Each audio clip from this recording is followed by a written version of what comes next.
isang basag na kristal, isang pusong durog, at isang lihim na wawasak sa pamilya Aragon. Habang nakaluhod si Miranda sa sahig upang linisin ang tumapong alak ng mga mapagmataas na edukado, narinig niya ang asawang si Sebastian na ipinagpapalit na siya sa iba. Basura ka lang sa bahay na ito. Ang mariing bulyaw ng kanyang biyenan. Ngunit sino ang mag-aakalang ang babaeng itinuring nilang alipin ang tanging may hawak ng kanilang kaligtasan? Hanggang kailan mananatiling bulag ang mga Aragon sa talinong pilit nilang tinatabunan? Isang pagsisi ang naghihintay sa dulo ng kanilang pagmamataas. Huwag mong dungisan ang paligid ng mga taong may pinag-aralan, Miranda. Manatili ka sa kung saan ka nararapat, sa ibaba. Ang mga salitang yon mula kay Sebastian ay parang isang malamig na buhos ng tubig sa gitna ng naglalagablab na kahihiyan ni Miranda. Sa ilalim ng nagliliwanag na mga chandelier ng mansyon ng mga Aragon, nakaluhod ang 32 taong gulang na babae. Ang kanyang tuhod ay nakadagan sa matigas at malamig na marmol. Hawak niya ang isang puting tela na ngayon ay nabahiran na ng kulay rosas mula sa natapong mamahaling alak. Sa paligid niya, ang tunog ng marahang pag-uusap at ang marangyang pagkiskis ng mga telang seda ng mga panauhin ay tila isang malupit na musika na kumukutya sa kanyang pagkatao. Ilang sandali lang ang nakalilipas. Ang tanging hangad ni Miranda ay protektahan ang kanyang asawa. Nakita niyang nabasag ang isang baso ng kristal malapit sa paanan ng isang mahalagang bisita. Mabilis siyang kumilos, hindi inaalintana ang panganib. Ngunit habang pinupulot niya ang mga piraso ng bubog, isang matalas na dulo ang bumaon sa kanyang hintuturo. Hindi siya dumaing. Hinayaan niyang dumaloy ang dugo sa loob ng kanyang palad. Ikinukubli ang hapdi upang hindi masira ang imahe ng perpektong pagtitipon na ito. Habang nakayuko, ang kanyang paningin ay saglit na dumapo sa hawak-hawak na folder ni Sebastian sa entablado. Ang kanyang mga mata, na dati ay hinasa ng kanyang ama, sa pagbabasa ng mga komplikadong dokumento ng dayuhang kalakalan, ay agad na nakapansin sa isang pagkakamali. Sa pagsasalin sa wikang Hapon, ang salitang para sa tubo ay napalitan ng simbolo para sa pananagutan. Isang pagkakamaling maaaring magpabagsak sa buong kumpanya ng mga Aragon. Dahan-dahanan siyang tumayo. Pilit na binabaliwala ang panginginig ng kanyang mga binti. Marahan niyang hinawakan ang braso ni Sebastian. Ang kanyang tinig ay halos isang bulong lamang na puno ng pag-aalala. Sebastian, ang kontrata, may mali sa pagkakasalin. Maaaring mapahamak ang pamilya. Ngunit bago pa man niya matapos ang pangungusap, marahas na iwinaksi ni Sebastian ang kanyang kamay. Ang tingin na ipinukol nito sa kanya ay hindi puno ng pasasalamat, kundi ng matinding pagkadiri. Tumingin ang lahat ng mga panauhin. Si Doña Esperanza, na nakatayo sa tabi ng anak, ay naglabas ng isang mapait na ngiti na hindi umabot sa kanyang mga mata. Pasensya na kayo, ang sabi ng matandang babae sa mga bisita. Ang boses ay puno ng pait na binalot ng pekeng paggalang. Minsan talaga ay nakakalimutan ng mga taong walang natapos kung saan ang lugar nila. Miranda, bumalik ka sa kusina. Huwag mong ipakita ang iyong kamangmangan sa harap ni Mr. Takahashi. Ang iyong trabaho ay linisin ang sahig, hindi basahin ang mga bagay na hindi mo kailanman maiintindihan.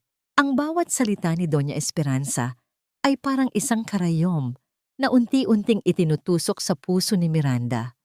Naramdaman niya ang init ng mga luhang nagbabadyang pumatak, ngunit pilit niya itong pinigil. Ang kanyang lalamunan ay nanunuyo, at ang bawat hininga ay tila isang mabigat na pasanin. Tumalikod siya, dala ang maruming tela at ang sugatang daliri na patuloy na kumikirot. Habang naglalakad palayo patungo sa madilim na pasilyo ng kusina, narinig niya ang tawanan ng mga tao sa kanyang likuran. Ang kanyang dignidad ay parang mga bubog na kanina lamang ay pinupulot niya. Durog, matalas, at nagdudulot ng sugat na hindi nakikita. Ngunit ang tunay na hagupit ay hindi doon nagtapos. Nang dumaan siya sa silid-aklatan upang kumuha ng panlinis, narinig niya ang pamilyar na boses ni Sebastian sa kabilang panig ng pinto. Akala niya ay nag-iisa ito, ngunit ang kasunod na mga salita ay tila isang malakas na sampal na nagpatigil sa mundo ni Miranda. "Don't worry, Mom," ang sabi ni Sebastian. Ang boses ay wala ng bakas ng pag-aalinlangan. "Alam ko namang pabigat lang si Miranda sa imahe ng pamilya natin. She's just a maid with a marriage contract. Pagkatapos ng pirmahan kay Takahashi, isisilbi ko na ang mga papeles. I have already arranged the annulment. She served her purpose of taking care of you. But now, kailangan ko ng asawang totoong kapantay ko sa lipunan." Nabitawan ni Miranda ang basahan sa kanyang kamay. Wala itong tunog na nilikha sa makapal na karpet, ngunit sa loob ng kanyang isipan, ang lahat ay gumuho. Ang lalaking pinag-alayan niya ng kanyang kinabukasan, ang lalaking pinangakuan niyang mamahalin sa kabila ng lahat ng pang-aapi, ay itinuturing lang pala siyang isang kagamitang itatapon na kapag wala ng pakinabang. Nakatayo siya doon, mag-isa sa dilim, habang ang dugong nanggagaling sa kanyang sugat ay dahan-dahang pumatak sa sahig. Ang bawat patak ay tila isang huling paalam sa babaeng dating mapagtiis. Ang kanyang puso na dati ay puno ng pag-ibig ay unti-unting binalot ng isang nakakamanhid na lamig. Hanggang kailan mo titiisin ang maging anino sa bahay na ikaw naman ang nagbibigay ng liwanag? Sa bawat dahan-dahang pagpahid ni Miranda ng antiseptic sa kanyang sugatang daliri, tila bumabalik ang hapdi ng mga alaalang 10 taon na ang nakararaan. Ang amoy ng gamot ay humalo sa amoy ng lumang mansyon, isang halimuyak na dati ay sumisimbolo ng kaligtasan, ngunit ngayon ay amoy ng isang mabulok na bilangguan. Naalala niya ang ulan noong gabing pumanaw ang kanyang ama.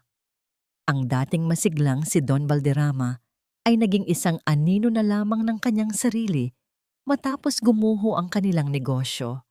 Sa kanyang huling hininga, ang tanging nasabi nito ay ang magtiwala sa mga Aragon. Sila ang magliligtas sa iyo, Miranda. Ang pabulong na pangako ng kanyang ama, habang ang ulan ay malakas na humahampas sa bintana ng kanilang maliit na apartment. Doon nagsimula ang tanikala ng utang na loob. Kinuha siya ng mga Aragon, pinag-aral ng 2 taon, at kalaunan ay ipinakasal kay Sebastian. Ngunit ang bawat sentimong ginastos para sa kanya ay may kalakip na resibo ng pang-aalipusta. Napatigil ang kanyang pag-iisip nang marinig niya ang marahang pagtunog ng takong ni Doña Esperanza sa sahig na kahoy. Ang bawat hakbang ng matanda ay may dalang bigat na tila gustong durugin ang anumang natitirang lakas sa kalooban ni Miranda. Hindi lumingon ang asawa ni Sebastian, ngunit ramdam niya ang mapanghusgang tingin na nakatuon sa kanyang likuran. "Ang aga mong nagmumuni-muni, Miranda. Tapos na ba ang mga pinggan sa lababo?" Ang boses ni Doña Esperanza ay matalas, walang bahid ng awa sa kabila ng nangyari kagabi. "Huwag mong isiping dahil sa sugat na yan ay makakaligtas ka na sa mga gawaing bahay. Isipin mo, ang lahat ng ginawa namin para sa'yo noong wala kang malapitan. Iniligtas namin ang pangalan ng ama mo sa kahihiyan." Dahan-dahang ibinaba ni Miranda ang bulak. Tumingala siya sa kanyang biyenan. Ang kanyang mga mata ay nananatiling kalmado, ngunit may malalim na lumbay. "Hindi ko po nakakalimutan ang utang na loob ko sa inyo, Mama. Araw-araw ko pong binabayaran yon ng aking pagkatao." Isang mapait na tawa ang kumawala sa mga labi ng matanda. "Pagkatao? Isang malaking pabor ang ginawa namin nang ipasok ka namin sa pamilyang ito. Sebastian deserves a queen, but he chose to be a savior to a beggar like you. Kaya kung maaari, ayusin mo ang paglilinis sa master's bedroom. May mahalagang dokumentong darating at ayaw kong makakita ng kahit isang butil ng alikabok." Walang imik na tumayo si Miranda. Ang bawat hakbang niya paakyat sa hagdan ay tila pag-akyat sa isang bundok ng kawalang pag-asa. Pumasok siya sa silid ni Doña Esperanza, isang silid na puno ng mga antigong kagamitan at mga larawang nagpapakita ng yaman ng mga Aragon. Habang nililinis niya ang ilalim ng malaking kama, isang bagay ang sumagi sa kanyang kamay. Ito ay isang luma at nanilaw na sobre, tila itinago ng mahabang panahon. Sa panginginig ng kanyang mga kamay, dahan-dahan niyang binuksan ang papel sa loob. Habang binabasa ang bawat salita, ang kanyang hininga ay tila tumigil. Ang sulat ay galing sa kanyang ama. May petsang ilang araw bago ito mamatay. Mahal kong Miranda, ang simula ng sulat, kung binabasa mo ito, marahil ay natuklasan mo na ang katotohanan. Ang mga Aragon, ang dahilan ng pagbagsak ng ating kumpanya.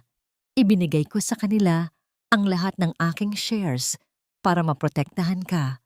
Sa ilalim ng kasunduang, ituturing kanilang tunay na pamilya at ibabalik sa iyo ang iyong mana pagdating ng tamang panahon. Nanlamig ang buong katawan ni Miranda. Ang bawat patak ng luha na bumabagsak sa papel ay tila sumusunog sa kanyang balat. Ang utang na loob na labis na ipinapamukha sa kanya, ang tanikalang pumipigil sa kanyang kaligayahan, ay isa palang malaking kasinungalingan. Hindi siya iniligtas ng mga Aragon. Ninakawan siya ng mga ito at pagkatapos ay ginawa siyang alipin sa sarili niyang yaman. Narinig niya ang pagpihit ng trangka ng pinto. Ang anino ni Doña Esperanza ay muling sumilip sa pintuan. Ang mukha ay biglang namutla nang makita ang sobrang hawak ng kanyang minindang dalaga.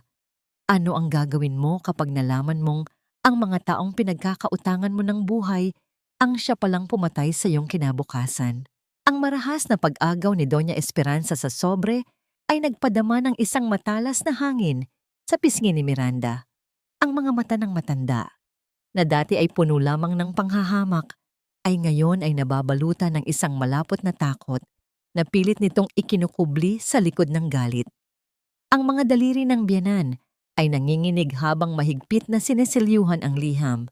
Tila ba sa pagpigas sa papel ay mabubura nito ang katotohanang nakasulat sa loob. Ganyan ka na ba kawalang galang, Miranda? Ang bulyaw ng matanda, ang kanyang boses ay pumapatak ng lason. Pati ba naman ang mga pribadong gamit ko ay pakikialaman mo na? Wala kang karapatang hawakan ang anumang bagay sa silid na ito, maliban na lang kung itatapon mo ang basura. Miranda ay nanatiling nakatayo. Ang kanyang puso ay tumitibok ng mabilis na tila isang ibong gustong kumawala sa hawla. Ngunit sa halip na yumuko gaya ng dati, sinalubong niya ang tingin ni Doña Esperanza.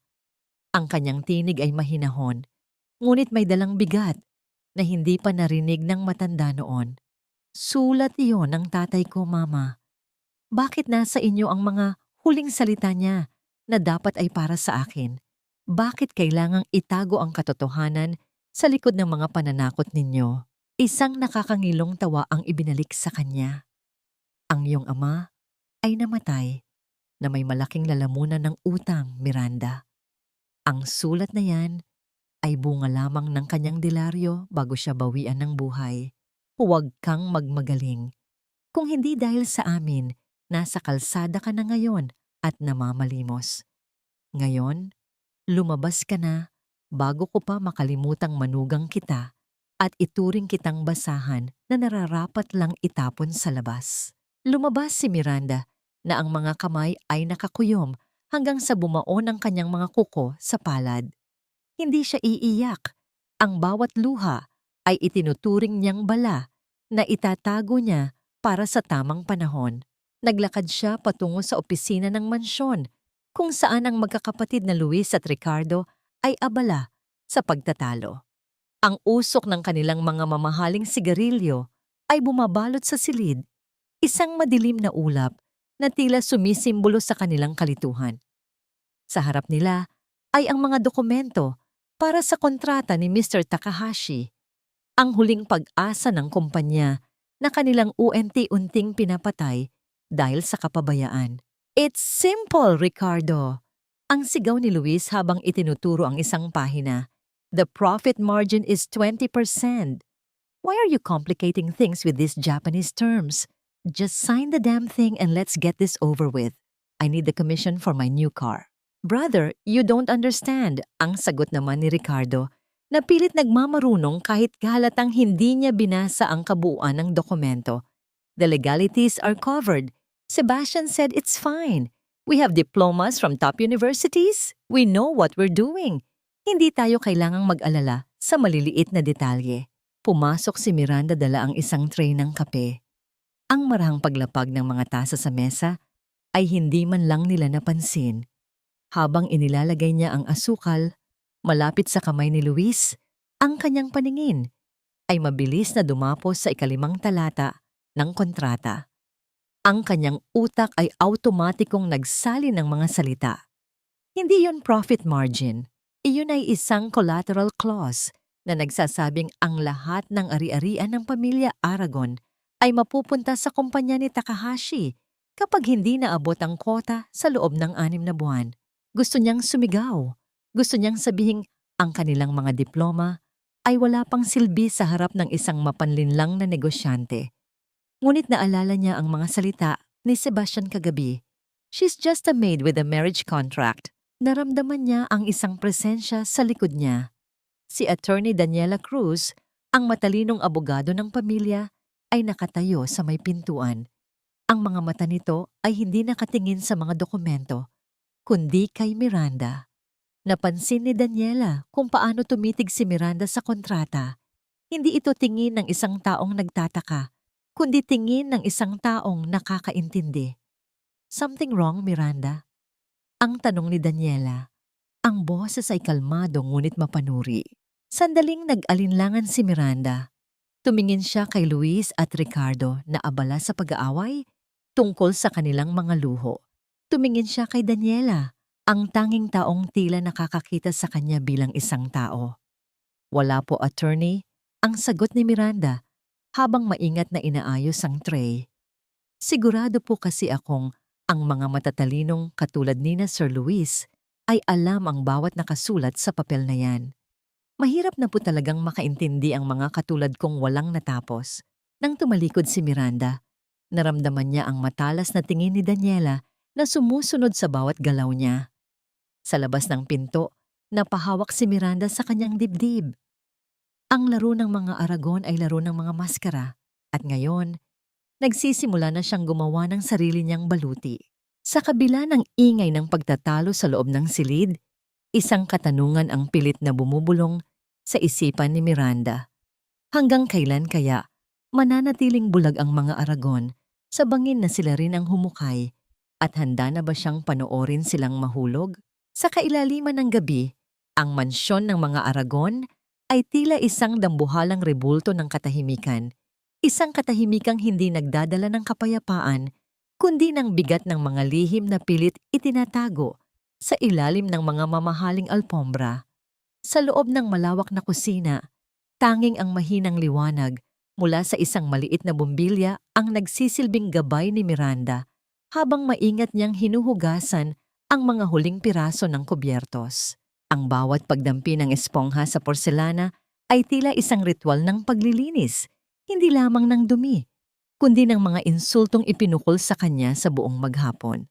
Naramdaman ni Miranda ang isang mainit na kamay na pumatong sa kanyang balikat. Hindi siya nagulat. Kilala niya ang banayad na pagdampi na yon. Si Nanay Isabel, ang pinakamatandang katulong sa bahay na nagsilbi pa noong bata pa si Sebastian, ay nakatayo sa kanyang tabi. Ang mukha ng matanda ay tila isang mapang iginuhit ng panahon, puno ng mga kulubot na bawat isa ay may dalang kwento ng pagtitiis. Iha, pahinga na. Kanina pa tapos ang oras ng trabaho mo. Ang pabulong na sabi ni Nanay Isabel, ang kanyang boses ay may dalang kinalit na pag-aalaga na matagal nang hindi nararamdaman ni Miranda mula sa ibang tao sa bahay na yon. Ang katawan ay may hangganan, lalo na kung ang puso ay labis nang napapagod. Itinigil ni Miranda ang kanyang ginagawa at tumingin sa matanda. Na Isabel, totoo ba ang lahat? Ang tungkol sa tatay ko?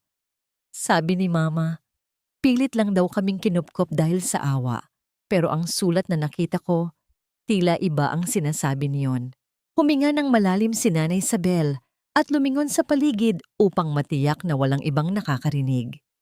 Hinila niya si Miranda paupo sa isang maliit na bangko sa sulok ng kusina. Ang kanyang mga mata ay tila bumalik sa mga nakaraang gunita na pilit na ibinabaon ng mga Aragon. Ang lupaing ito, Miranda, ang kinatatayuan ng mansyong ito, ay hindi pag-aari ng mga Aragon noong simula. Ang panimula ni Nanay Isabel, ang kanyang tinig, ay tila isang hanging nagdadala ng katotohanan mula sa nakaraan. Nakita ko ang tatay mo, si Don Valderrama, noong siya pa ang nagpapatakbo ng malaking bahagi ng negosyo. Sila ni Don Roberto Aragon ay magkaibigan, magkasosyo. Ngunit ang tatay mo ay masyadong mabuti, masyadong mapagtiwala. Hindi niya nakita ang unti-unting paglipat ng mga dokumento sa pangalan ng mga Aragon habang siya ay nagkakasakit. Naramdaman ni Miranda ang isang malamig na panginginig na gumapang sa kanyang likuran. Ang bawat salita ni Nanay Isabel ay tila isang piraso ng puzzle na unti-unting nabubuo sa kanyang isipan. Matagal kong itinago ito dahil alam kong hindi pa ito ang tamang panahon. Ang pagpapatuloy ng matanda habang kinukuha ang isang maliit na supot na tela mula sa loob ng kanyang kamiseta. Inutusan ako ng tatay mo bago siya mawala. Sabi niya, ibibigay ko ito sa'yo kapag handa ka na. Ngayong nakita mo na ang sulat, alam kong dumating na ang oras. Inabot ni Nanay Isabel ang isang lumang litrato. Ito ay kupas na. May mga mantsa ng panahon. Ngunit malinaw pa ring makikita ang dalawang lalaking nakatayo sa harap ng isang malawak na lupain.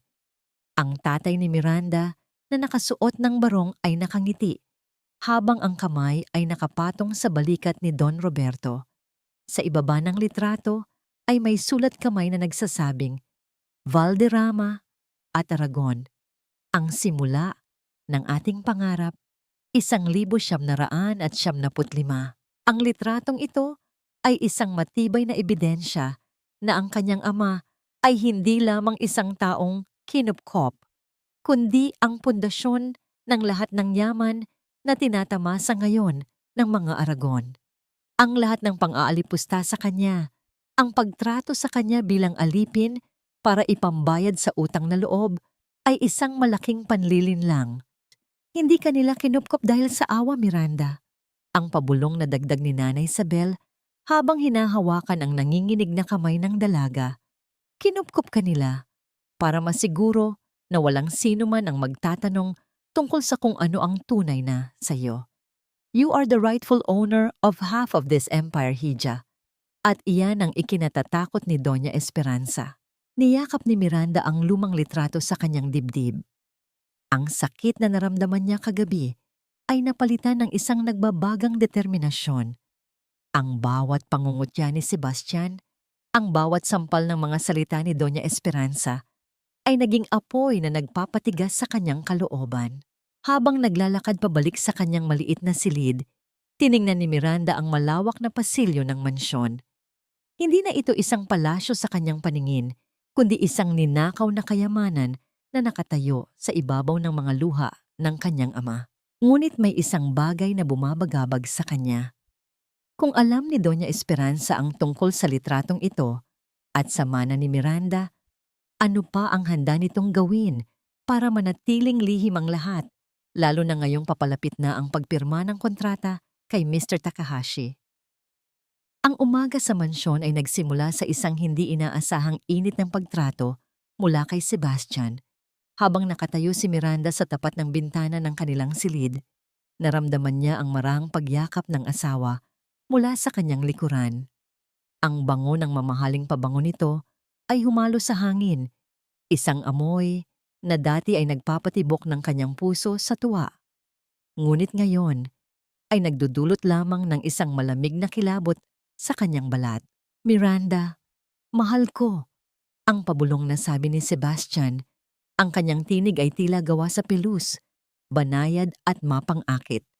Inihilig nito ang kanyang ulo sa balikat ni Miranda. Isang kilos na tila nagpapakita ng pagsisisi. Patawarin mo ako sa mga nasabi ko noong isang gabi. Alam mo namang pagod lang ako sa trabaho at nape-pressure ni Mama. Hindi ko sinasadyang saktan ka, Sa harap ng maraming tao, nanatiling tahimik si Miranda. Ang kanyang mga mata ay nakatuon sa malawak na hardin sa labas. Ngunit ang kanyang buong pagkatao ay alerto. Naramdaman niya ang marahang paghaplos ni Sebastian sa kanyang buhok. Ang bawat daliri nito ay tila sinusukat ang kanyang katapatan. Kung hindi niya narinig ang usapan nito at ni Doña Esperanza sa silid-aklatan, baka naniwala na naman siya sa maskarang ito. I want us to have a fresh start, Miranda. Pagpapatuloy ni Sebastian habang dahan-dahang inihaharap ang asawa sa kanya. Hinawakan niya ang mga kamay ni Miranda, pinipiga ang mga ito ng may halong pagkukunwari ng pag-ibig. You know how much I care for you. At dahil doon, gusto kitang protektahan. Ayaw kong ma-stress ka sa mga legalities ng kumpanya o sa mga utang na naiwan ng papa mo. Inilabas ni Sebastian ang isang folder mula sa kanyang side table. Ang kanyang mga mata ay kumikislap sa isang paraang tila nagmamalasakit. Ngunit may isang matalas na ningning sa kailaliman niyon. I prepared some papers. Isang waiver lang ito na nagsasabing ako na ang bahala sa lahat ng financial matters mo para hindi ka nakulitin ng mga creditors at para masiguro nating safe ang future mo sa pamilyang ito kahit anong mangyari. Naramdaman ni Miranda ang pagkatuyo ng kanyang lalamunan. Ang bawat salita ni Sebastian ay parang isang matamis na lason na pilit nitong ipinapainom sa kanya. Alam niya ang laro nito. Ito ang tinatawag na gaslighting. Pinalalabas nito na siya ay mahina, walang kakayahan, at nangangailangan ng tagapagligtas habang dahan-dahan nitong kinukuha ang huling proteksyon na mayroon siya. Waiver? Ang mahinang tanong ni Miranda. Ang kanyang boses ay nanginginig. Hindi dahil sa takot, kundi dahil sa matinding pagsisikap na itago ang kanyang galit. Para saan po ba talaga ito, Sebastian? Sabi ni Mama. Wala naman akong natapos, kaya bakit kailangan pa ng ganitong mga papel? Ngumiti si Sebastian, isang ngiting tila sa isang bata na hindi nakakaunawa. Exactly, mahal. Dahil wala kang background sa business, baka maloko ka ng iba. Sign this, and I will handle everything. Isipin mo na lang na ito ay patunay ng tiwala mo sa akin bilang asawa mo. Don't you trust me, Miranda? Dahan-dahang kinuha ni Miranda ang panulat na iniaabot ni Sebastian. Ang bigat ng bawat segundo ay tila isang dambuhalang bato na nakadagan sa silid. Tiningnan niya ang dokumento. Sa ibaba ng mga technical na salita at maliliit na letra, nakita niya ang isang pariralang nagpalamig sa kanyang dugo. Irrevocable waiver of all inherited assets and claims. Hindi lang ito tungkol sa proteksyon. Ito ang huling hakbang ng mga Aragon para tuluyang mabura ang anumang koneksyon niya sa yaman ng kanyang ama. Kapag pinirmahan niya ito, wala na siyang karapatang bawiin ang lupaing kinatatayuan ng mansyon o ang mga shares na ninakaw sa kanyang pamilya. Habang nakatitig sa guhit kung saan dapat ilagay ang kanyang pirma, naramdaman ni Miranda ang muling paghaplos ni Sebastian sa kanyang likuran. Isang kilos na tila nagmamadali, ngunit nagpapanggap na naglalambing. Ang kanyang puso ay tumitibok ng malakas. Bawat tibok ay tila isang babala. Lalaban ka ba sa pamamagitan ng pag-amin o itutuloy mo ang pagkukunwari hanggang sa ikaw naman ang makahanap ng paraan upang sila ang mabitag sa sarili nilang kasinungalingan? Sa kailaliman ng gabi, kung kailan ang buong mansyon ay tila isang dambuhalang nilalang na himbing sa pagkakatulog, nananatiling gising ang diwa ni Miranda. Ang katahimikan ng paligid ay hindi naging hadlang sa naglalagablab na hangarin sa kanyang dibdib. Sa loob ng kanyang maliit na silid, na dati ay nagsisilbing taguan lamang ng kanyang mga luha, ngayon ay nagiging isang lihim na kuta ng karunungan. Maingat niyang inilabas, mula sa ilalim ng kanyang papag, ang mga lumang libro ng kanyang ama, mga aklat tungkol sa international trade law, at mga diksyonaryo ng wikang Hapon na may mga sulat kamay pa ni Don Valderrama sa mga gilid ng pahina. Ang amoy ng lumang papel at alikabok ay tila isang pamilyar na yakap na nagbabalik sa kanya sa mga hapong nakaupo siya sa tabi ng kanyang ama, nakikinig sa mga kwento ng pakikipagsapalaran sa mundo ng negosyo. Ang kanyang hintuturo na mayroon pang bakas ng sugat mula sa basag na kristal ay dahan-dahang humahaplos sa mga karakter ng wikang Hapon. Sa bawat salitang kanyang binabalikan, tila naririnig niya ang boses ng kanyang ama na nagtuturo sa kanya. Ang tunay na kapangyarihan, Miranda, ay hindi nasa dami ng pera, kundi nasa linaw ng iyong pangunawa sa mga bagay na hindi nakikita ng iba. Ilang oras siyang nakatitig sa kopya ng kontrata ni Mr. Takahashi na palihim niyang kinuha mula sa basura ni Sebastian. Binabasa niya ang bawat tuldok, bawat kuwit, at bawat teknikal na termino. Ang kanyang mga mata ay nanunuyo sa pagod. Ngunit ang bawat pagkakatuklas niya sa mga nakatagong bentahe at panganib ng kasunduan ay tila isang lunas na nagpapalakas sa kanya. Hindi lang ito basta kontrata. Ito ang magiging mitya ng pagbagsak ng mga Aragon kung hindi nila malalaman ang tunay na kahulugan ng mga nakasulat dito. Napatigil ang kanyang paghinga nang marinig niya ang isang mahinang kaluskos mula sa pasilyo. Ang tunay na takot ay hindi nagmumula sa ingay, kundi sa dahan-dahang pagpihit ng trangka ng kanyang pinto. Mabilis niyang isinara ang mga libro at itinago ang mga ito sa ilalim ng kanyang kumot. Ipinikit niya ang kanyang mga mata at pinilit na gawing regular ang kanyang paghinga, kahit na ang kanyang puso ay tumitibok ng mabilis na tila gustong bumasag sa kanyang mga ribcage. Ang pinto ay dahan-dahang bumukas na nagpapasok ng isang manipis na guhit ng liwanag mula sa pasilyo.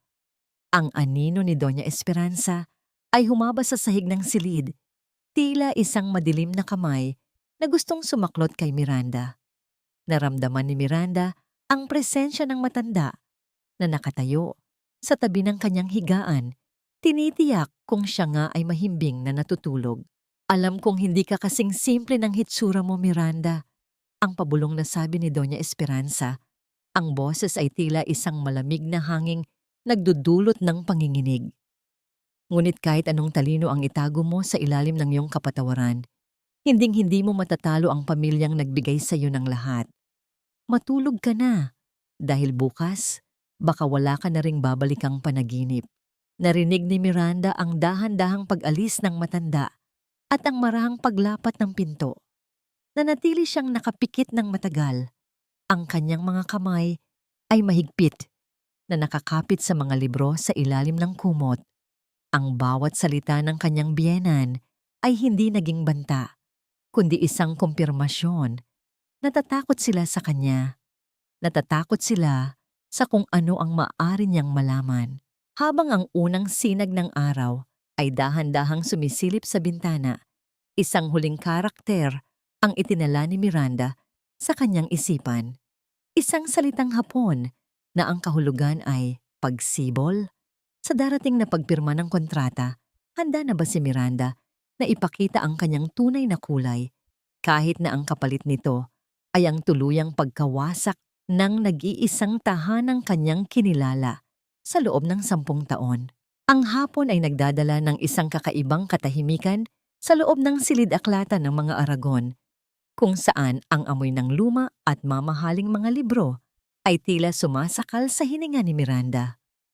Habang maingat niyang pinupunasan ang mga estante, naramdaman niya ang matalas na tingin ni Attorney Daniela Cruz na nakaupo sa malaking mesa na papalibutan ng mga tila bundok na dokumento.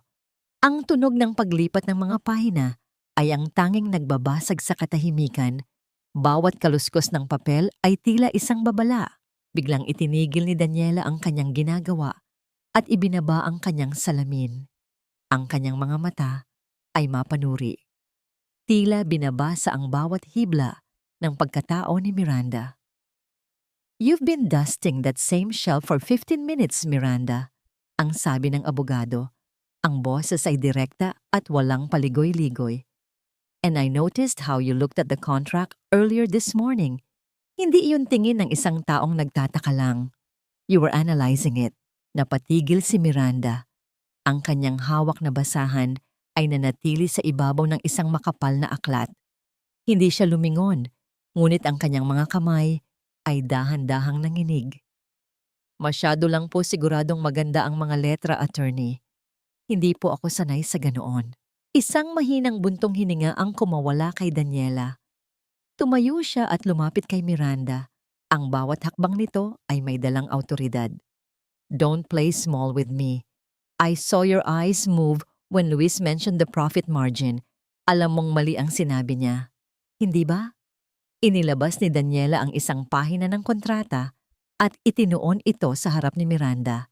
This part right here, the Japanese translation for the indemnity clause. Tell me what it really means. Nagtagis ang mga bagang ni Miranda. Alam niyang ito na ang sandali ng pagpapasya. Maari siyang magpatuloy sa pagtatago o maari siyang humanap ng kakampi sa gitna ng kuta ng mga kaaway. Dahan-dahan niyang hinarap ang abogado. Ang kanyang tindig ay hindi na tila isang alipin, kundi isang babaeng may taglay na lihim na lakas. It doesn't mean profit, attorney. Ang mahinahong sagot ni Miranda. Ang kanyang Tagalog ay malalim at puno ng kasiguraduhan. Ang karakter na ginamit nila ay para sa obligasyon ng kabayaran. Kung pipirmahan iyan ni na Sebastian, hindi sila kikita. Sa halip, ibinibigay nila ang karapatan kay Mr. Takahashi na kunin ang lahat ng ari-ariang nakasangla kapag nagkaroon ng kahit maliit na antas ng pagkakaantala sa produksyon. It's a legal trap disguised as a partnership. Isang matagal na katahimikan ang bumalot sa dalawa. Ang mga mata ni Daniela ay lumaki sa gulat. Ang kanyang labi ay bahagyang naawang. Hindi niya akalain na ang babaeng itinuturing na walang pinag-aralan ng buong pamilya ay may kakayahang makita ang isang bitag na maging siya ay nahirapang suriin. Who are you really, Miranda? Ang pabulong na tanong ni Daniela. Ang tono ay wala na ang pagiging mapanghusga, sa halip ay napalitan ng matinding kuryosidad at respeto. Paano mo nalaman ang mga bagay na ito? Ako po ang anak ng lalaking ninakawan ng pamilyang ito. Ang sagot ni Miranda. Ang kanyang mga mata ay nagniningning sa pigil na luha, ngunit may matigas na determinasyon. At ako ang kaisa-isang tao na maaring magsalba sa kumpanyang ito o hayaan itong gumuho gaya ng ginawa nila sa aking ama. Lumapit si Daniela at hinawakan ng kamay ni Miranda. Ang init ng palad ng abogado ay tila isang pangako ng pakikipagtulungan. The Aragons are blind, Miranda. They are so blinded by their titles and diplomas that they didn't see the diamond they were trampling on. Tutulungan kita. Pero kailangan nating mag-ingat. Doña Esperanza is dangerous kapag naramdaman niyang nanganganib ang kanyang trono. Handa na po ako sa anumang panganib, attorney? Ang sabi ni Miranda habang maingat na itinutupi ang basahang hawak.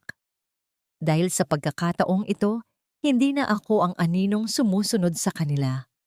Ako na ang bagyong wawasak sa kanilang mga maskara. Habang papalubog ang araw, isang bagong alyansa ang nabuo sa loob ng mansyon. Ngunit sa labas ng pintuan, ang isang anino ay kanina pa nakikinig sa bawat salitang binitiwan nila. Sino ang lihim na nakikinig sa kanilang pag-uusap? At handa na ba si Miranda sa susunod na hakbang ng mga Aragon bago pa man niya mailatag ang kanyang sariling bitag? Ang hapagkainan ng mga Aragon ay tila isang entablado ng mga nagniningning na balat kayo, kung saan ang bawat pilak na kutsara at tinidor ay kumikinang sa ilalim ng liwanag ng chandelier na parang mga matatalas na ngipin ng isang buwaya. Ang halimuyak ng mamahaling roasted lamb at ang bango ng imported na alak ay bumabalot sa silid, isang marangyang takip sa bulok na katotohanang nagtatago sa bawat ngiti ng mga taong nakaupo sa paligid ng mahabang mesang gawa sa mahogany. Si Miranda ay nakatayo sa isang madilim na sulok. Ang kanyang mga kamay ay maingat na nakahawak sa isang puting tela, naghihintay ng hudyat upang magsilbi. Sa gitna ng tawanan, ang mga panauhin, ang mga Villafuerte na matagal ng karibal ng pamilya sa industriya ng logistika ay nagsimulang magpakawala ng mga matatalas na tanong na tila mga pananamay lason. Balita namin, Sebastian, ay napakaganda ng inyong paghahanda para sa kontrata kay Takahashi. Ang sabi ni Don Manuel Villafuerte habang iniikot ang alak sa kanyang baso. Ngunit ang mas nakakapagtaka ay ang usap-usapan sa labas na ang iyong asawa ay mas nakakaalam sa kusina kaysa sa boardroom. Hindi ba't isang malaking sakripisyo para sa isang pamilyang puno ng mga tidulante ang magkaroon ng ganitong uri ng koneksyon? Isang mabigat na katahimikan ang bumalot sa silid. Naramdaman ni Miranda ang panginginig ng kanyang mga tuhod. Ngunit nanatili siyang nakayuko. Ang edukasyon ay hindi lamang tungkol sa diploma, Manuel. Ang sagot ni Sebastian, ang kanyang boses ay tila isang malamig na bakal. Inabot niya ang kanyang baso at tumingin kay Miranda nang may halong pangungutya na sapat na upang durugin ang anumang natitirang dignidad ng asawa. Ngunit sa kaso ni Miranda, pinili naming ituring siyang isang proyektong pangkawanggawa. She serves a purpose in this house that only people of her class can provide: labor and silence. She is the invisible hand that keeps our mansion spotless so we can focus on being the brains of the empire. Naghalakhakan ang mga kapatid ni Sebastian na sina Luis at Ricardo. Ang tunog ng kanilang tawa ay parang mga hampas ng latigo sa likod ni Miranda. Exactly, ang segunda ni Luis habang itinuturo ang kanyang baso kay Miranda para sa dagdag na alak. Our maids are even more efficient when they know they have no future elsewhere. Right, Miranda? Mas mainam nang manatili ka sa kung ano ang alam mo, ang paghawak ng basahan, kaysa sa paghawak ng mga dokumentong hindi mo naman mababasa. Sa utos ni Doña Esperanza, lumapit si Miranda upang magsilbi ng mainit na sabaw ng konsome. Ang kanyang mga kamay ay nanginginig sa matinding emosyong pilit niyang ikinukulong sa kanyang dibdib. Ang bawat hakbang niya ay tila paglalakad sa ibabaw ng nagbabagang uling. Nang itatapat na niya ang mangkok sa harap ng kanyang biyenan, isang hindi inaasahang pagkislap ng sapatos ni Luis sa ilalim ng mesa ang naging sanhi ng kanyang pagkadulas. Ang mainit na likido ay tumalsik sa mamahaling sedang bestida ni Doña Esperanza. Ang tunog ng pagbagsak ng mangkok sa sahig ay hindi narinig sa kapal ng karpet. Ngunit ang sigaw ng matanda ay tila isang kulog na yumanig sa buong silid. Agad na tumayo si Doña Esperanza. Ang kanyang mukha ay namumula sa galit at kahihiyan sa harap ng kanilang mga karibal. Ang bawat hibla ng kanyang pagkatao ay nag-aapoy. Bago pa man makahingi ng tawad si Miranda, isang malakas na tunog ng palad na humalik sa pisngi ng dalaga ang umalingaw-ngaw sa buong silid kainan. Ang sampal ay napakalakas, kaya napalingon ang ulo ni Miranda sa kabilang panig. Naramdaman niya ang matinding pag-init ng kanyang pisngi na sinundan ng isang nakakamanhid na sakit na umabot hanggang sa kanyang mga mata. Sa gitna ng katahimikan, ang tanging maririnig ay ang mabilis na paghinga ni Doña Esperanza. Ganyan ka na ba kadesperada para mapansin ng mga bisita? Ang mariing bulong ng matanda, ang boses ay puno ng puot. Wala kang kwenta. Isang simpleng paglilingkod na nga lang, sinisira mo pa. Lumabas ka. Huwag mong dungisan ang hapag na ito ng iyong presensya. Tumingin si Miranda kay Sebastian, nagbabaka sakaling makakita ng kahit isang bakas ng pagtatanggol. Ngunit ang asawa niya ay umiwas ng tingin. Tila ba ang pagkakaroon ng asawang katulad ni Miranda ay isang malaking batik sa kanyang malinis na reputasyon. Ipinagpatuloy ni Sebastian ang kanyang pagkain, tila walang nangyari, tila ang babaeng sinampal sa harap niya ay hindi ang taong nangako siyang mamahalin. Dahan-dahang tumalikod si Miranda. Ang kanyang mga kamay ay nakakuyom hanggang sa ang kanyang mga kuko ay bumaon sa kanyang balat. Ang bawat hakbang niya palabas ng silid ay may dalang bigat ng 1,000 kabiguan. Sa loob ng kanyang silid, hinawakan niya ang kanyang namamagang pisngi sa harap ng salamin. Ang kanyang mga mata ay hindi na puno ng luha, kundi ng isang madilim at malamig na apoy. Hindi na ito tungkol sa utang na loob. Hindi na ito tungkol sa pamilya. Ito ay tungkol sa pananatili ng isang pusong pilit nilang ginagawang bato. Habang pinagmamasdan ang sarili, isang tanong ang malingaw-ngaw sa kanyang isipan. Hanggang kailan mo hahayaang saktan ka ng mga taong ng tanging yaman ay ang mga titulong hindi naman nila kayang panindigan? At handa ka na bang ipakita sa kanila kung sino ang tunay na may hawak ng kanilang kapalaran? Ang mga diploma sa pader ng opisina ni Sebastian ay tila mga piping saksi sa nagaganap na kaguluhan sa loob ng silid. Ang bawat gintong tatak at magagarang kwadro ay hindi nakatulong upang pagaanin ang tensyong bumabalot sa magkakapatid na Aragon. Sa loob ng ilang araw, ang mansyon na dati ay sentro ng pagmamataas ay unti-unting nilalason ng inggit at sisihan. I told you, Ricardo, masyadong malakas ang loob mo na baguhin ang mga terminong ibinigay ni Takahashi. Ang sigaw ni Luis, ang kanyang boses ay nanginginig sa galit habang iwinawasiwas ang isang makapal na folder. Ang kanyang mukha ay kasing pula ng alak na madalas niyang inumin. Now, they are questioning our integrity.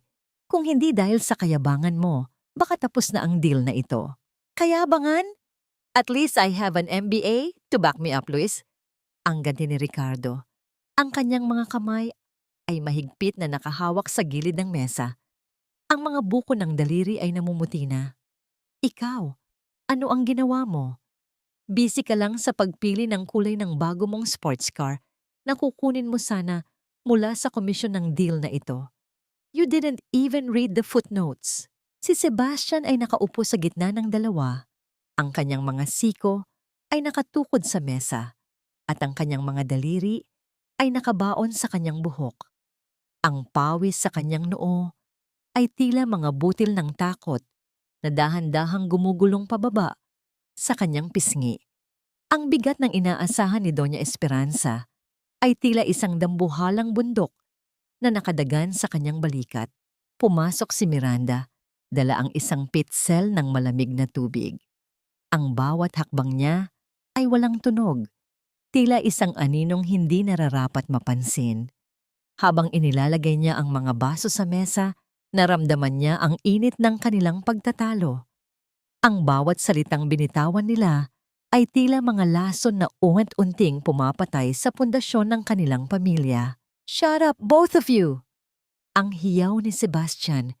Ang kanyang boses ay tila isang basag na kampana sa katahimikan ng silid. Malakas niyang hinampas ang kanyang palad sa ibabaw ng mesa, dahilan upang magtalbugan ang mga panulat at maging ang basong inilapag ni Miranda ay bahagyang nayanig. Mom is already breathing down my neck. Mr. Takahashi is not a fool. He knows something is off. Kapag hindi natin ito naayos bago ang final meeting, tayo ang magiging katatawanan sa buong bansa. Sandaling tumigil ang dalawa, ngunit ang talim ng kanilang mga tingin sa isa't isa ay hindi nawala. Sa mata ni Miranda, ang magkakapatid na ito ay tila mga batang nag-aagawan sa isang laruang hindi naman nila alam kung paano gamitin. Ang kanilang mga titulong pinagmamalaki ay tila mga palamuti na lamang sa isang bahay na anti-unti nang gumuho ang mga haligi. You know what's funny? Ang pabulong na sabi ni Miranda habang inaayos ang mga baso. Ang kanyang tinig ay mahinahon, halos hindi marinig, ngunit sapat na upang mapatigil ang tatlo. Anong sabi mo? Ang tanong ni Sebastian, ang kanyang mga mata ay naniningkit sa inis. Tumingin si Miranda ng diretso sa asawa. Wala po, Sebastian. Sinasabi ko lang po na baka kailangan ninyong tingnan ang huling pahina ng Schedule B sa kontrata.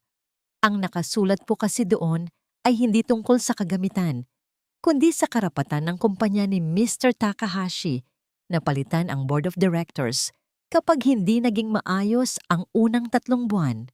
Isang nakakangilong katahimikan ang bumalot sa opisina. Ang 3 magkakapatid ay nagkatinginan bago sabay-sabay na tumawa ng may halong pangungutya. At kailan ka pa naging eksperto sa international business, Miranda? Ang pang-uuyam ni Luis. Baka pati ang mga label ng sabon sa banyo ay binabasa mo na rin bilang kontrata? Get out! Hindi mo alam ang pinagsasabi mo. Ngunit bago pa man makatalikod si Miranda, ang telepono ni Sebastian sa ibabaw ng mesa ay dahan-dahang nangatal.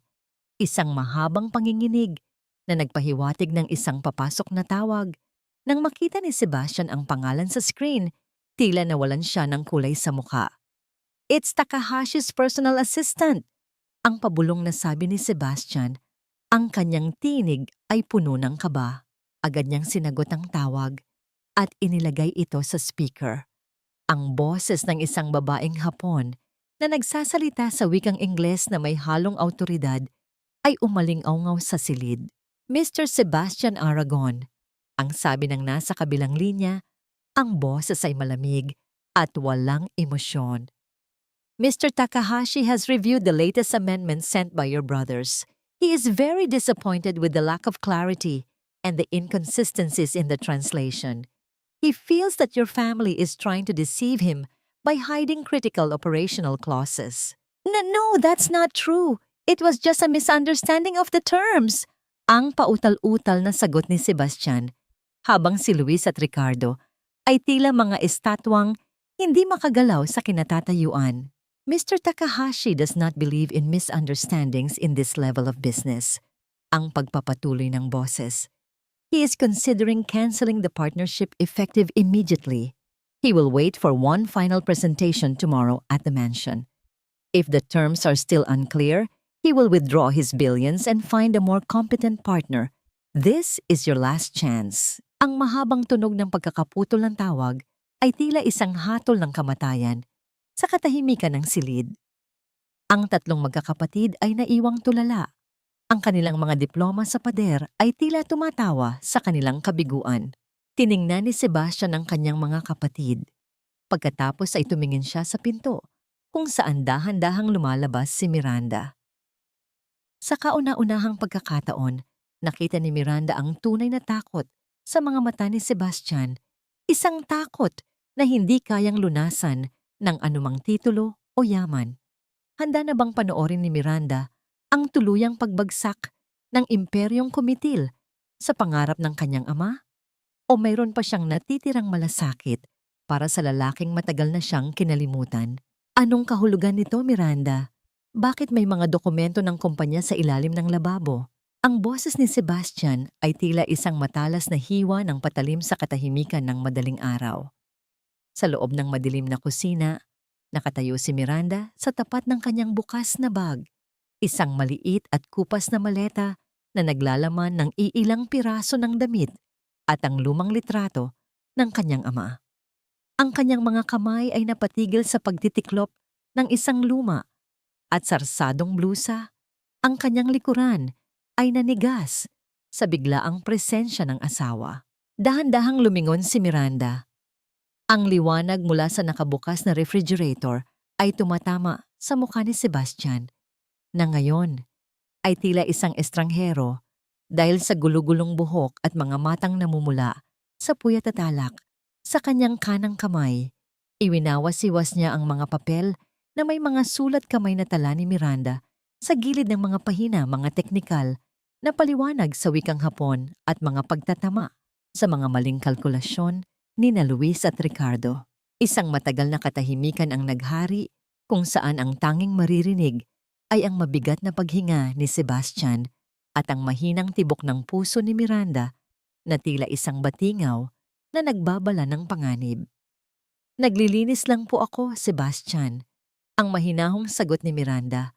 Ang boses ay walang panginginig, kahit ang kanyang kalooban ay unti nang nagkakapira-piraso. Nakita ko lang po ang mga yan sa basurahan at inisip kong baka mahalaga. Sa basurahan? At bakit may mga marka ng ballpen mo ang mga ito? At ano itong mga librong ito? Malakas na itinapon ni Sebastian ang mga dokumento sa sahig. Ang mga papel ay nagliparan na parang mga sugatang ibon bago lumapag sa malamig na tiles. Lumapit siya kay Miranda. Ang kanyang hininga ay amoy ng pait ng pagkatalo. Huwag mo akong lokohin. Pinagmumukha mo ba kaming tanga? Akala mo ba ay hindi ko mapapansin ang ginagawa mo sa gabi? Mariing hinawakan ni Sebastian ang braso ni Miranda. Ang kanyang mga daliri ay bumaon sa balat ng asawa na tila isang bakal na posas. Sa sakit, napapikit si Miranda, ngunit hindi siya dumaing. Ang sakit na nararamdaman ng kanyang katawan ay wala pa sa kalingkingan ng hapdi ng 10 taong pag-alipusta. Sinasabotahe mo ba kami? Ang mariing bulong ni Sebastian. Ang boses ay puno ng paranoia. Dahil ba sa galit mo kay mama? O dahil gusto mong patunayan na mas matalino ka sa amin kahit wala kang diploma? Tell me, Miranda, sino ang nag-uutos sa'yo? Is it Daniela? Dahan-dahang idinilat ni Miranda ang kanyang mga mata. Sa kauna-unahang pagkakataon, hindi siya umiwas ng tingin. Ang kanyang mga mata ay tila 2 malalim na lawa na puno ng nakatagong bagyo. Walang nag-uutos sa akin, Sebastian. Ang tanging nagtutulak sa akin ay ang katotohanang matagal ninyong ibinaon sa ilalim ng mansyong ito. Ang katotohanang ang yaman ninyo ay nakatayo sa mga luha ng aking ama. Isang nakakangilong katahimikan ang sumunod. Tila nabasag ang maskara ni Sebastian. Ang kanyang pagkakahawak sa braso ni Miranda ay dahan-dahang lumuwag, ngunit ang kanyang mukha ay napalitan ng isang mapanganib na ngiti. Isang tawang walang katuwaan ang kumawala sa kanyang mga labi. Ganyan na ba ang tingin mo sa amin? Na magnanakaw kami? Ang sabi ni Sebastian habang dahan-dahang lumalayo. You are delusional, Miranda. Ang ama mo ang nagmakaawa sa amin. At ngayon, nag-iimpake ka? Saan ka pupunta? Sino ang tatanggap sa isang katulong na katulad mo sa labas ng bakurang ito? Tumingin si Miranda sa kanyang bag, pagkatapos ay sa malawak na kusinang naging saksi sa kanyang libu-libong oras ng paglilingkod na walang bayad. Naisip niya ang bawat gabi na umiiyak siya sa tapat ng lababo. Ang bawat sampal na tinanggap niya nang nakayuko, ang anino ng kanyang nakaraan ay tila bumubulong sa kanya na sapat na. Sapat na ang maging alipin. Hindi na mahalaga kung saan ako pupunta, Sebastian. Ang pabulong na sabi ni Miranda habang isinasara ang zipper ng kanyang maleta. Ang mahalaga ay hindi na ako magigising sa bahay na ito na may bigat sa dibdib. I am taking back my soul tonight. Lalabas na sana si Miranda sa pinto ng kusina nang biglang humarang si Sebastian. Ang kanyang mga mata ay muling nag-apoy, hindi na sa galit, kundi sa isang desperadong takot na mawala ang nag-iisang taong tahimik na sumasalo sa lahat ng kanyang mga pagkakamali. Hindi ka aalis, Miranda, ang mariing deklara ni Sebastian. Bukas ang huling pagkakataon namin kay Takahashi at narinig ko ang sinabi mo kanina sa opisina. Alam mo ang tungkol sa Schedule B, hindi ka aalis hanggat hindi mo sinasabi sa akin ang lahat ng alam mo. Ikukulong kita sa kwartong ito kung kailangan. Naramdaman ni Miranda ang pagbilis ng kanyang paghinga. Ang pintuan ay nakasara at ang tanging lalaking pinangakuan niyang mamahalin ay nakatayo sa harap niya bilang isang bantay ng kanyang bilangguan. Magagawa kaya ni Miranda na makalaya sa huling gabi ng kanyang pagiging alipin? O muli ba siyang mabibitag sa dahas ng isang lalaking hindi marunong tumanggap ng pagkatalo? Ang sikat ng araw na tumatama sa mga bintana ng mansyon ay tila walang dalang init, kundi isang maputlang liwanag na naglalantad sa bawat bitak ng kasinungalingan sa loob ng tahanan ng mga Aragon. Sa harap ng mansyon, ang marahang paghinto ng 3 itim at nagniningning na sasakyan ay nagdulot ng isang mabigat na panginginig sa lupa. Hudyat ng pagdating ng bagyong babago sa lahat, si Mr. Kenji Takahashi kasama ang kanyang mga tauhan ay bumaba ng may dalang awtoridad na tila nagpapatigil sa pag-ikot ng mundo ni Sebastian. Sa loob ng boardroom, ang hangin ay tila naging malapot sa tindi ng kaba. Si Sebastian ay nakatayo sa may pintuan. Ang kanyang mga kamay ay palihim na pinupunasan sa gilid ng kanyang mamahaling Amerikana. Kanina pa siya hindi mapakali. Ang kanyang paningin ay pabalik-balik sa isang maliit na silid sa likod ng kusina, kung saan niya pansamantalang ikinulong si Miranda. Ang plano niya ay simple, panatilihin ang asawa sa anino at gamitin lamang ang mga tinalang impormasyon nito upang iligtas ang kumpanya. Mr. Aragon, ang panimula ni Mr. Takahashi. Ang kanyang boses ay tila isang malamig na hangin galing sa hilaga. Naupo siya sa dulo ng mahabang mesa. Ang kanyang mga mata ay tila dalawang matalas na talahib na sumusuri sa bawat galaw ni na Luis at Ricardo. I am a man of few words. I am here for clarity. The last draft you sent was an insult to my intelligence. It was as if a child translated the most critical parts of our future. Agad na tumayo si Luis. Ang kanyang mukha ay pilit na pinatitigas ng isang pekeng kumpiyansa. Mr. Takahashi, we apologize for the technical glitches. My brother and I have re-evaluated the terms using our international business standards. We assure you that the indemnity clause is for mutual benefit. Nagsimula ang presentasyon. Ang tunog ng bawat paglipat ng slide sa screen ay tila isang tibok ng puso na papabilis ng papabilis. Ngunit habang nagsasalita si Luis, ang mukha ni Mr. Takahashi ay uent-unting nagiging isang pader ng yelo. Sa bawat paliwanag ni Ricardo na puno ng mga mabulaklak na salitang Ingles, mas lalong naniningkit ang mga mata ng Hapones. Stop! Ang mariing utos ni Mr. Takahashi. Ang katahimikan ay sumunod ng tila isang biglaang paghinto ng hininga sa buong silid. You are still using the word profit for a section that clearly discusses liquidation rights in my language. Do you think I am a fool?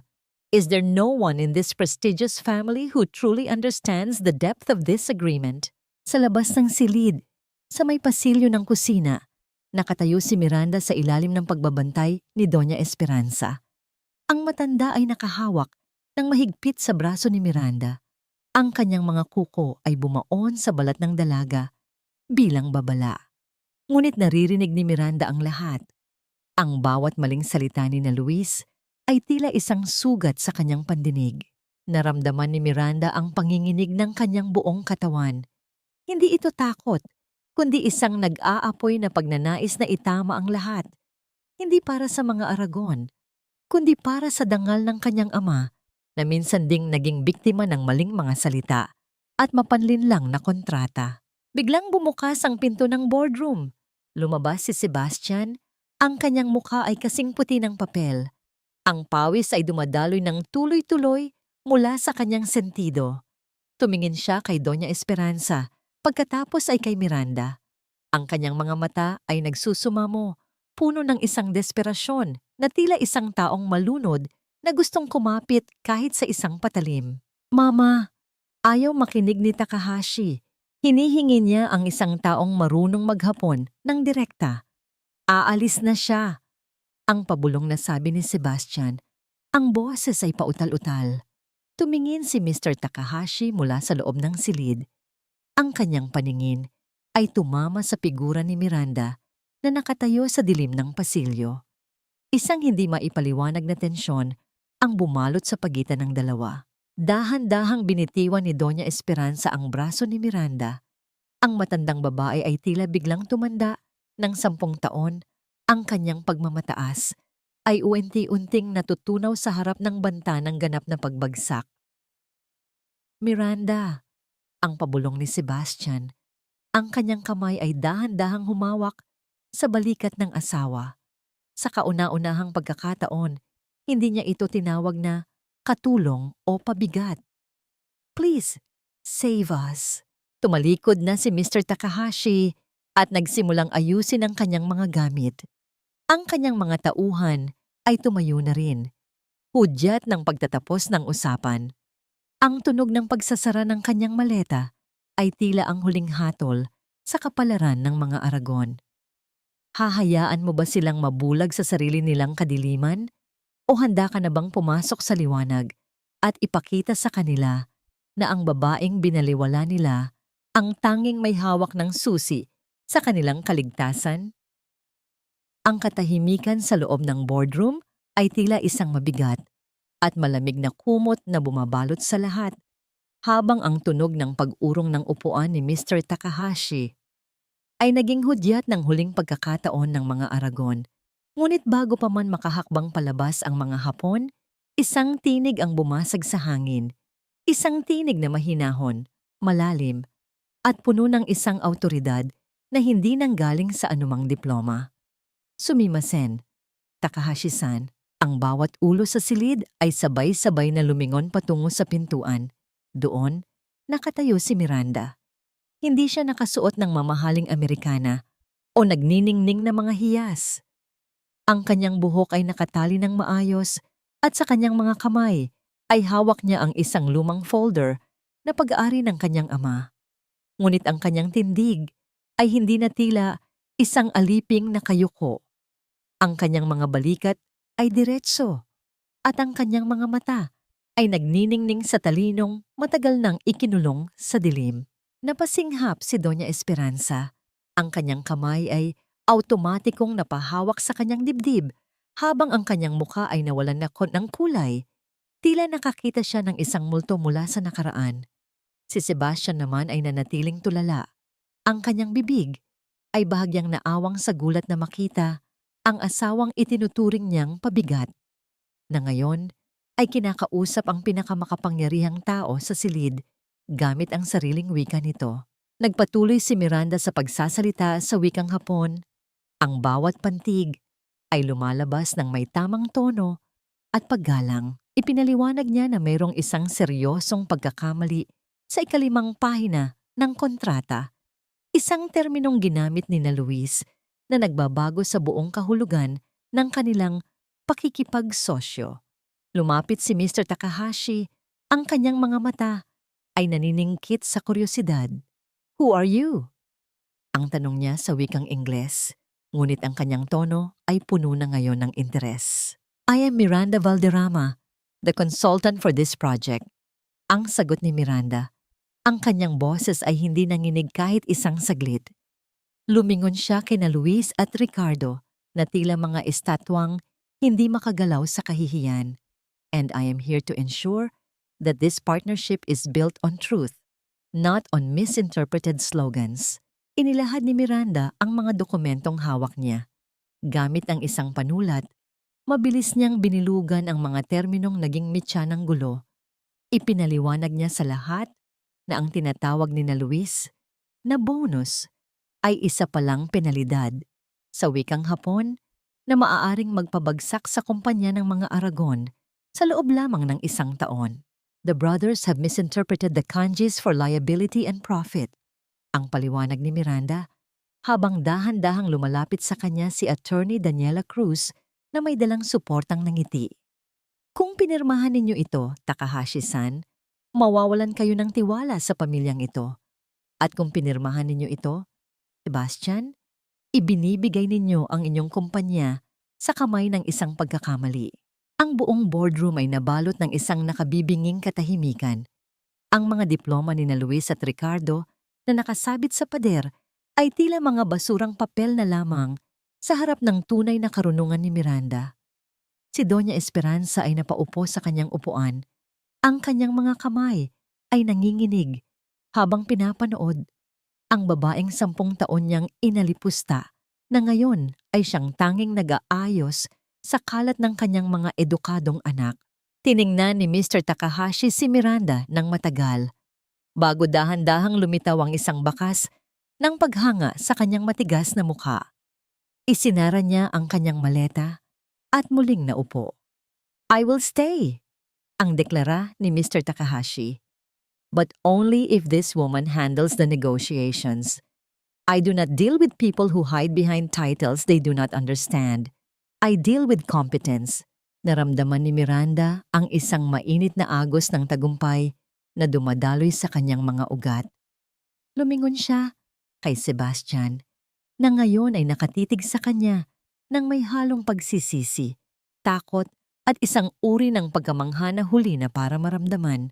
Hindi na kailangan ni Miranda ng anumang diploma upang patunayang siya ay higit pa sa kanilang lahat. Ngunit sa likod ng tagumpay na ito, alam niyang hindi pa tapos ang laban.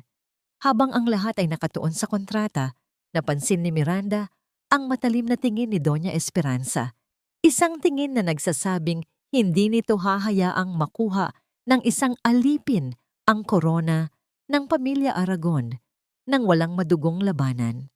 Ngayong nakamit na ni Miranda ang respeto ng lahat, handa na ba siyang harapin ang sukdulang hagupit ng isang biyenang mas pipiliin pang masunog ang buong imperyo kaysa makitang isang Valderrama ang nagligtas dito?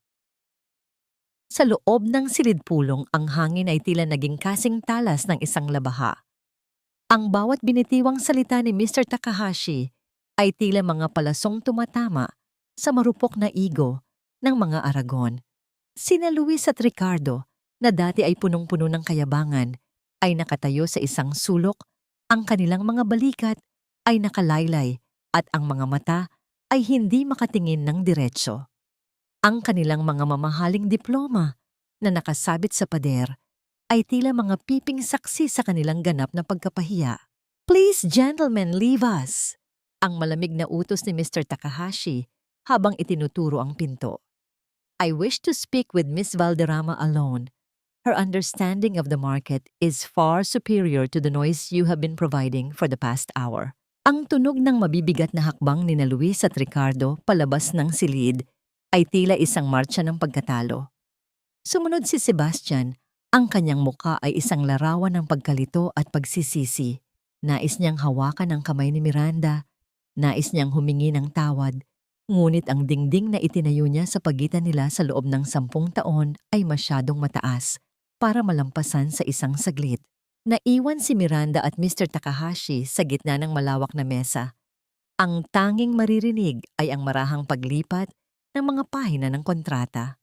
"Valderrama," ang pabulong na sabi ni Mr. Takahashi, ang kanyang mga mata ay nananatiling nakatuon sa dokumento.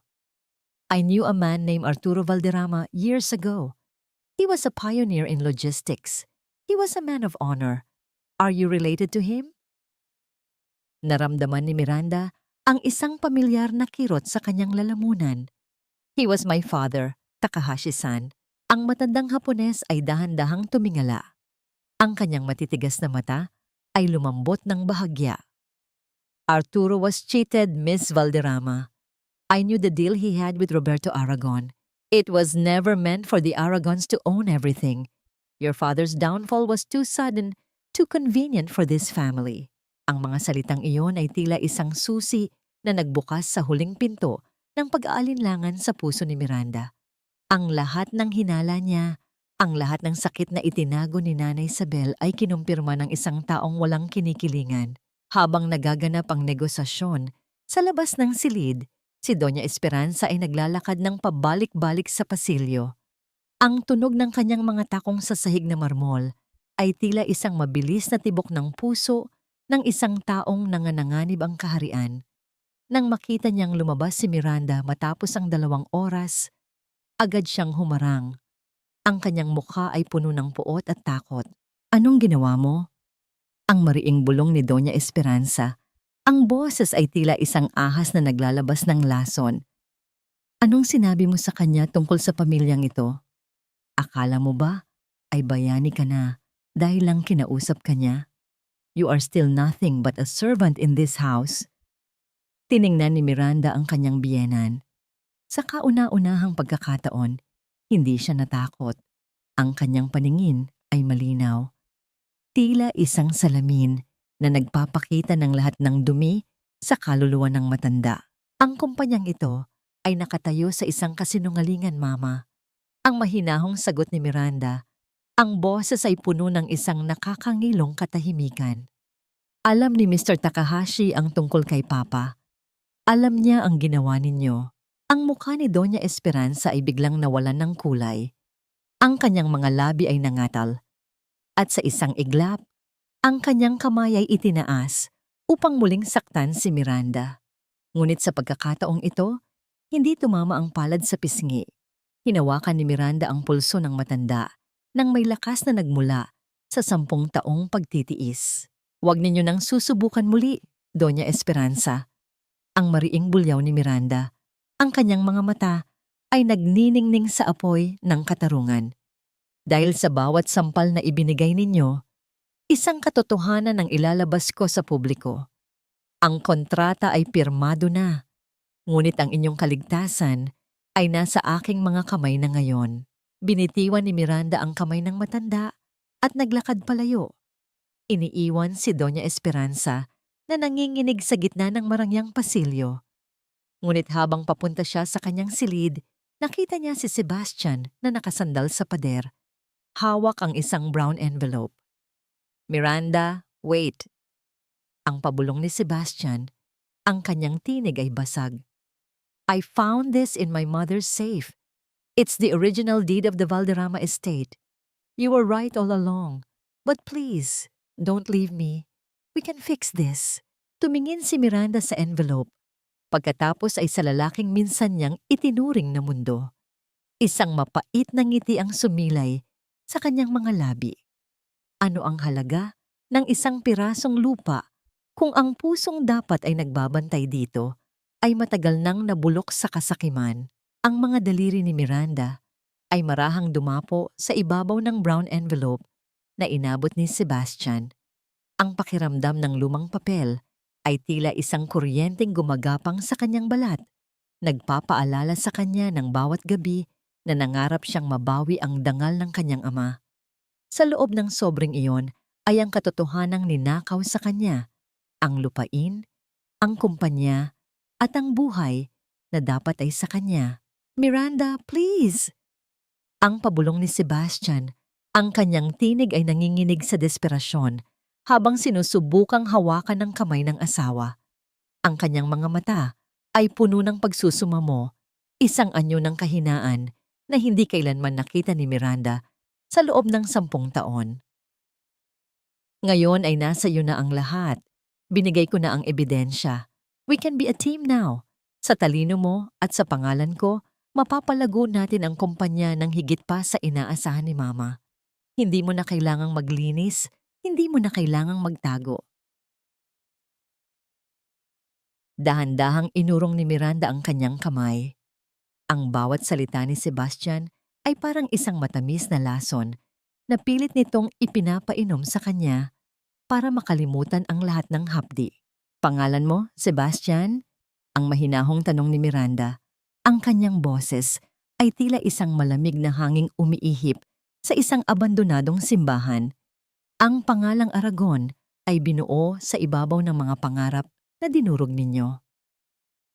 Ang akala mo ba ay sapat na ang ibalik ang papel na ito para mabura ang 10 taon na itinuring ninyo akong basura? Na para bang ang bawat sampal ni Mama ay mawawala dahil lang may hawak na akong titulo ng lupa? "I loved you, Miranda. Alam mong pinakasalan kita dahil mahal kita." Ang hiyaw ni Sebastian, ang kanyang boses ay tila isang basag na kristal sa katahimikan ng pasilyo. Isang mapait na ngiti ang sumilay sa mga labi ni Miranda.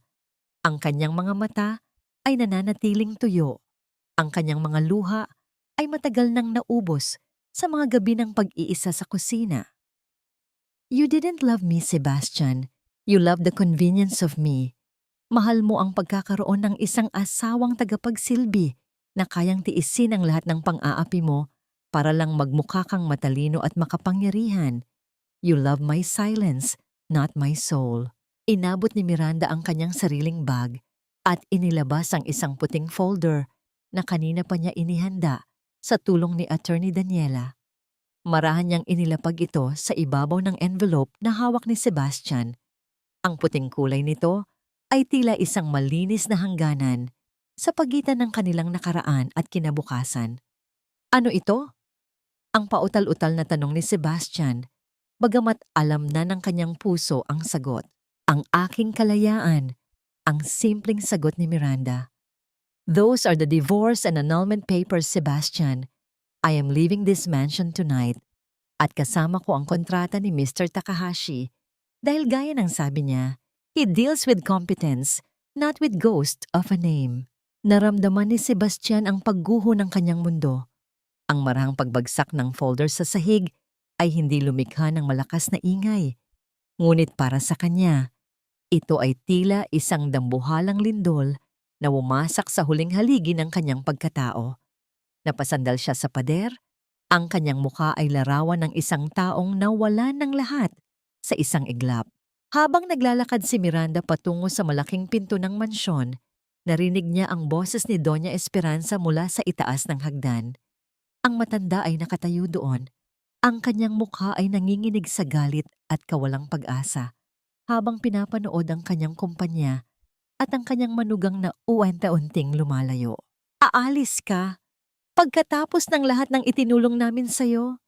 Ang sigaw ng matanda. Ang kanyang boses ay paos at puno ng pait. "Hinding-hindi ka magtatagumpay sa labas, Miranda. Isang hamak na katulong ka lang." Tumigil si Miranda sa tapat ng pinto. Lumingon siya sa huling pagkakataon, tiningnan ang malawak na hagdan, ang mga nagniningning na chandelier, at ang pamilyang nanirahan sa isang kastilyong gawa sa buhangin. "Ang hamak na katulong na sinasabi ninyo, Mama, ang siyang nagligtas sa inyo sa kahihiyan ngayong araw." Ang huling hirit ni Miranda, ang boses ay puno ng kapayapaan. "Ngunit mula ngayon, hahayaan ko na kayong matulog sa katahimikang kayo rin ang gumawa. Paalam." Nang bumukas ang malaking pinto, ang sariwang hangin ng gabi ay humalik sa mukha ni Miranda. Ang tunog ng kanyang mga hakbang sa labas ng gate ay tila isang masayang himig ng paglaya. Sa labas, naghihintay ang isang sasakyan, at sa loob nito ay si Attorney Daniela at ang panibagong simula na matagal na niyang ipinagkait sa kanyang sarili. Sa likuran niya ang mansyon ng mga Aragon ay nananatiling maliwanag, ngunit sa loob nito, ang kadiliman ay nagsisimula pa lamang lumamon sa mga taong hindi marunong magpahalaga sa tunay na yaman ng puso. May iwan ba ni Miranda ang lahat ng pait sa likod ng pintong iyon? O ang huling hakbang ba ng mga Aragon ay magdadala ng isang bagong unos na hindi niya inaasahan? Ang sinag ng araw na nanunuot sa malalaking bintana ng bagong opisina ni Miranda ay tila isang mainit na basbas ng kalikasan. Hindi na ito ang maputlang liwanag ng mansyon ng mga Aragon na tila nagtatago ng mga sikreto. Ito ay isang maliwanag at tapat na sikat ng araw na nagpapakita ng bawat hibla ng tagumpay. Sa ibabaw ng kanyang lamesang gawa sa matibay na nara, nakaukit ang mga salitang matagal na niyang ipinaglaban. Miranda Valderrama, President and CEO. Marahang hinawakan ni Miranda ang kanyang mga kamay. Wala na ang mga kalyo mula sa paggamit ng matatapang na kemikal sa paglilinis, at wala na rin ang panginginig ng takot sa tuwing maririnig ang mga hakbang ni Doña Esperanza. Ang kanyang mga kuko ay maayos na, at sa kanyang hintuturo, ang maliit na pilat mula sa basag na kristal noong gabi ng party ay nagsisilbing paalaala ng kanyang naging sakripisyo at pagbangon. Bumukas ang pinto at pumasok si Attorney Daniela Cruz, dala ang isang tasa ng kape na naglalabas ng masarap na halimuyak. Ang kanilang mga mata ay nagtagpo, isang pagtitig na puno ng respeto at pagkakaunawaan. "The Takahashi expansion is officially underway, Miranda," ang sabi ni Daniela nang may malapad na ngiti. "Mr. Takahashi just sent his regards. Sabi niya, he has never felt so secure in a partnership before. And by the way, narinig mo na ba ang balita tungkol sa mga Aragon?" Dahan-dahang sumandal si Miranda sa kanyang upuan. Ang kanyang paningin ay lumingon sa malawak na tanawin ng lungsod sa labas. Anong nangyari? Ang mansyon ay nasa ilalim na ng foreclosure. Ang pabulong na sagot ni Daniela. Ang tono ay hindi puno ng tuwa, kundi ng isang uri ng matinding katarungan. Luis at Ricardo ay nahaharap sa mga kaso ng maling pamamahala at panloloko sa mga investors. At si Sebastian, narinig kong nagbebenta na siya ng kanyang mga huling ari-arian para lang mabayaran ang mga utang na iniwan ng kanilang pagmamataas. Isang sandaling katahimikan ang namayani. Naisip ni Miranda ang mga gabing nakaluhod siya sa sahig ng mansyong yun. Ang bawat luha na pumatak sa marmol na ngayon ay kukunin na ng bangko. Walang halong galit sa kanyang puso, kundi isang malalim na buntong hininga ng paglaya. Ang karma ng mga Aragon ay hindi niya gawa. Ito ay ang bigat ng sarili nilang mga desisyon na bumalik sa kanila. Maya-maya pa, ang kanyang sekretarya ay nag-abiso sa pamamagitan ng pagpindot sa intercom. Ma'am, may isang lalaki po sa labas. Ayaw magbigay ng pangalan. Pero sabi niya ay kailangan ka lang daw niyang makita ng kahit sandali. Alam ni Miranda kung sino iyon. Lumapit siya sa bintana at tiningnan ang ibaba ng gusali. Doon, nakatayo ang isang lalaking may gulugulong hitsura, nakasuot ng isang kupas na Amerikana na tila malaki na para sa kanyang nangangayayat na pangangatawan. Si Sebastian, nakatingala ito sa gusali. Ang mga mata ay puno ng isang uri ng pagsisisi na hindi na kayang lunasan ng anumang salita. Hindi bumaba si Miranda. Hindi niya ito pinapasok. Sa halip, kinuha niya ang panulat at ipinagpatuloy ang pagpirma sa mga dokumentong magbibigay ng trabaho sa mga taong katulad niya noon. Mga taong may talino ngunit walang boses. Hayaan mo siya doon, Daniela, ang mahinahong sabi ni Miranda.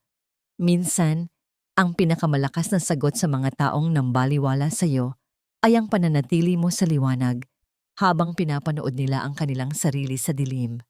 Nang matapos ang araw, naglakad si Miranda patungo sa isang maliit na parke kung saan nakatayo ang isang simpleng monumento para sa kanyang ama. Inilapag niya ang isang puting bulaklak sa ibaba nito. Ang hangin ay marahang umihip, tila isang haplos ng pasasalamat mula sa langit. Papa, nabawi ko na ang lahat. Ang pabulong ni Miranda. Ang kanyang boses ay tila isang panalangin na natupad. Hindi na tayo anino. Tayo na ang liwanag. Habang naglalakad palayo si Miranda, ang tunog ng kanyang mga takong sa semento ay tila isang martsa ng tagumpay. Nakamit na niya ang katarungan, ngunit may isang huling bahagi pa ng kanyang puso na kailangang buuin. Ang pagpapatawad sa kanyang sarili sa pananatili ng matagal sa dilim. Handa na ba si Miranda na tuluyang ibaon ang apeliidong Aragon at yakapin ang kanyang bagong buhay nang walang anumang bahid ng nakaraan?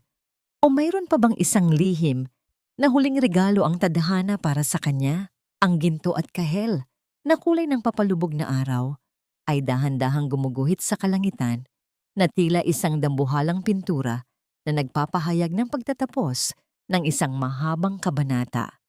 Sa harap ng isang bagong gusaling may nakaukit na Valderrama Center for Vocational Excellence, nakatayo si Miranda.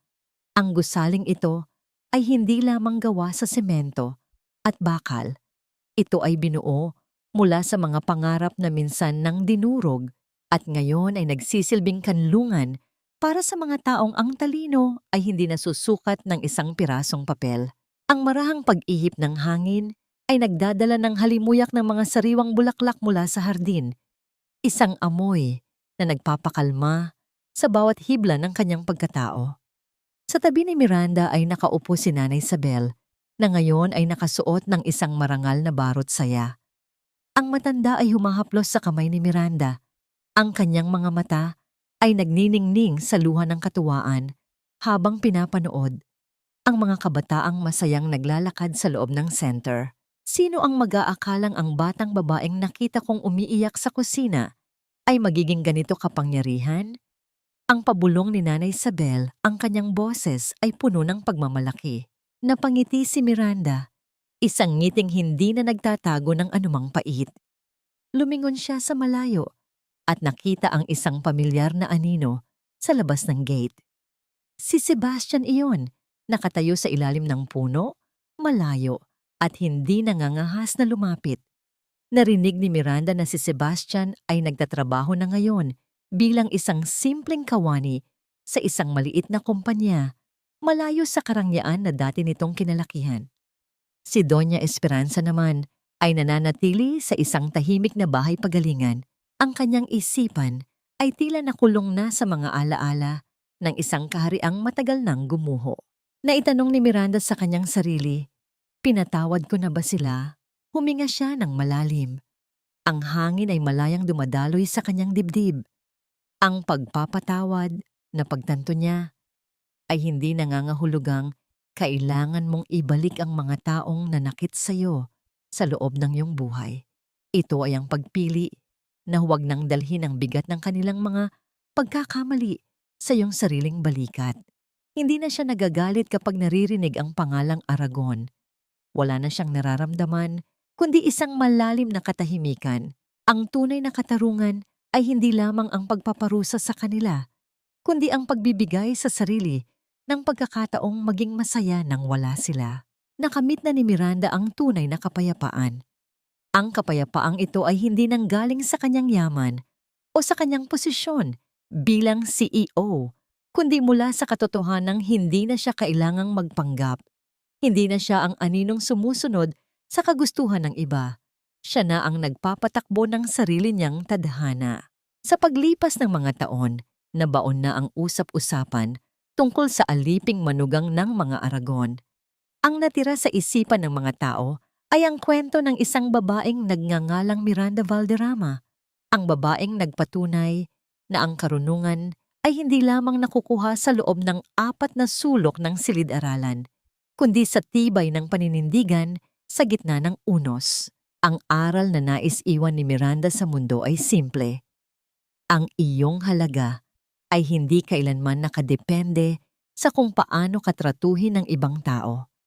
Ang diploma ay maaaring magbigay sa iyo ng titulo, ngunit ang iyong karakter ang magbibigay sa iyo ng dangal. Sa huli, ang pinakamahalagang aral na natutunan niya ay ang pagmamahal sa sarili, ang tanging susi na makakapagbukas sa rehas ng anumang bilangguan ng kawalang katarungan. Habang ang huling sinag ng araw ay dahan-dahang naglalaho, naglakad si Miranda papasok sa gusali. Kasunod si Nanay Isabel at Attorney Daniela. Ang tunog ng kanyang mga hakbang ay tila isang maayos na musika ng tagumpay. Wala na ang takot, wala na ang pait. Tanging ang liwanag ng isang bagong bukas ang naghihintay.